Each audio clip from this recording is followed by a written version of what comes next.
బొప్పిడిలో జరిగిన ప్రజాగళం సభ జన ప్రభంజనంలా చారిత్రాత్మకమైన సభలా జరిగింది. బొప్పిడి సభకు 12 కిలోమీటర్ల దూరంలో నేను ట్రాఫిక్ లో ఇరుక్కుపోయానంటే సభకు ఎంత భారీ ఎత్తున ప్రజలు తరలి వచ్చారనేది అర్థం చేసుకోవాలి అని అన్నారు. మాజీ మంత్రి కన్నా లక్ష్మీనారాయణ సభకు ఎటు చూసినా 15 కిలోమీటర్లు ట్రాఫిక్ ఆగిపోయిన పరిస్థితి నెలకొంది. సభలో ఒక భాగం ప్రజలుంటే 3 భాగాలు సభ బయట ట్రాఫిక్ లోనే ఉన్నారు.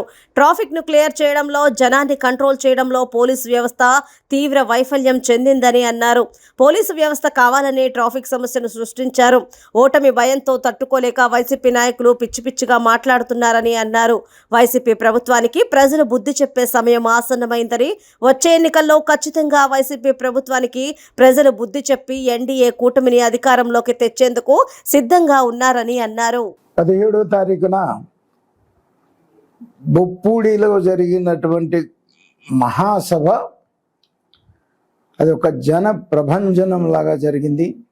ఒక చారిత్రాత్మకమైనటువంటి సభలాగా జరిగింది. ప్రధానమంత్రి నరేంద్ర మోదీ గారు, తెలుగుదేశం పార్టీ జాతీయ అధ్యక్షులు నారా చంద్రబాబు నాయుడు గారు, జనసేన అధ్యక్షుడు పవన్ కళ్యాణ్ గారు, నారా లోకేష్ గారు మరి ఆ సభలో పార్టిసిపేట్ చేయటం, అసలు ఆ ఏరియా మొత్తం కూడా నేనైతే 15 కిలోమీటర్ల దూరంలో బొప్పుడికి ట్రాఫిక్లో ఇరుక్కుపోయాను.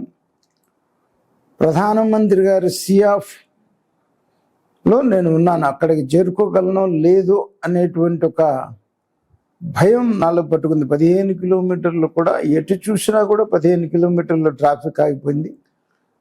గ్రౌండ్లో ఉన్న జనం ఒక భాగమే ఉన్నారు, 3 భాగాల జనం బయటే ఉన్నారు. పోలీసు తీవ్రంగా వైఫల్యం చెందింది. మీటింగ్ ప్లేస్కి సరిగ్గా జనాన్ని చేరనీయకుండా మధ్యలోనే ఆపేసి కిలోమీటర్ల లెక్క ట్రాఫిక్ జామ్, కావాలని ట్రాఫిక్ జామ్ సృష్టించినటువంటి పరిస్థితి. మరి కొంతమంది వైసీపీ నాయకులు ఓటమి భయంతో తట్టుకోలేక పిచ్చి పిచ్చిగా మాట్లాడుతున్నటువంటి పరిస్థితి ఉంది. వీళ్ళకి బుద్ధి చెప్పడానికి ఎంతో సమయం లేదు, ఎన్నికల్లో ఉన్నాము. ఖచ్చితంగా ప్రజలు మీకు బుద్ధి చెప్పి ఎన్డీఏ కూటమిని అధికారంలోకి తీసుకొస్తారని చెప్పేసి నేను ఈ సందర్భంగా చెప్తా ఉన్నాను.